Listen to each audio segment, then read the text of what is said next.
Ulug' avliyolardan Abul Hasan Nuriy Hazrat aytadilarki, shayximni uyida xizmat qilib o'qiganimda 6 ta qizlari bor edilar. Biror marta ko'zim tushmagan. Ya'ni shu qilingan hayo va taqvodan Alloh taolo shunday bir baraka berdiki, 3 oyda 90 ta kitob yodlaganman degan ekanlar. Ya'ni o'qiganman emas, yodlaganman. Hozirgi kunda hayo qilishlik, ko'zni tiyishlik har zamondagidan-da dolzarb deb o'ylayman.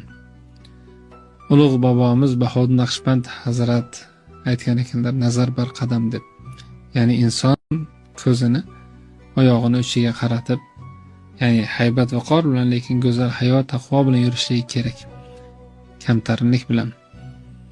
Shunda u nimaiki boshini ko'tarib biror bir joyga yoki narsaga, kimsaga qarar ekan, aniq bir maqsad bilan qaraydi. Xudoning roziligi bilan qaraydi. Uni roziligi bo'lmagan joylarga alang-jalang qilib turib, ko'zini nurini sochmaydi, zoya qilmaydi deb.